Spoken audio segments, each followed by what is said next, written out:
bienvenue à toutes et à tous sur Cocotte TV. Aujourd'hui, vidéo de présentation qui porte sur un SSD, le tout nouveau Vector d'OCZ.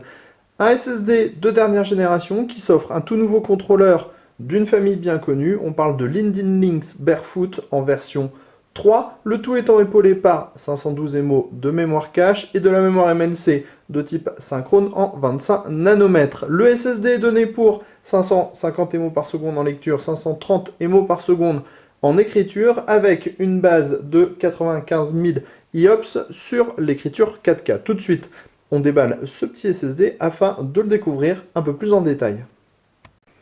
Passons tout d'abord au bundle. On ouvre donc la petite boîte du Vector. On fait glisser ce qu'il se cache à l'intérieur.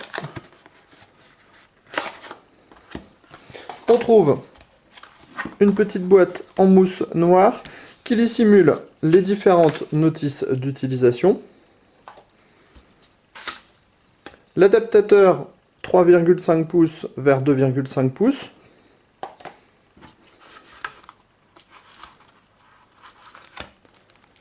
La visserie. Et enfin, le Vector dans son petit sachet de protection. Découvrons ce SSD. Le SSD Vector est à peu près comme tous les autres SSD, mis à part son épaisseur qui est en 7 mm plutôt qu'en 9,5 mm, et le reste, bien sûr, on est sur du 2,5 pouces. Il sera donc compatible avec les PC, mais aussi avec une bonne partie des Ultrabooks disponibles sur le marché. On va tout de suite faire le tour de ce SSD. Sur le dessus, on a l'autocollant Vector, chromé, un petit peu de bleu, un petit peu de gris, un petit peu plus foncé, le OCZ et bien sûr le Linden Lynx Infused pour dire qu'on a un contrôleur Linden Lynx à l'intérieur. Derrière, l'autocollant et bien sûr les connecteurs SATA pour les données et l'alimentation. On n'hésite pas bien sûr, comme toujours, à démonter le SSD pour vous montrer ce qui se cache à l'intérieur. À ne pas faire chez vous puisque vous perdrez la garantie. Il y a 4 vis à l'extérieur et 4 vis à l'intérieur pour le PCB. On va tout d'abord retirer la partie du dessus.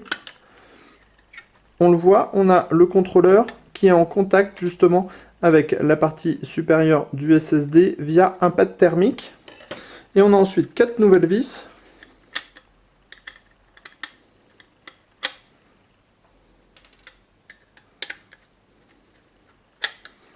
Pour pouvoir détacher le PCB de ce SSD en intégralité.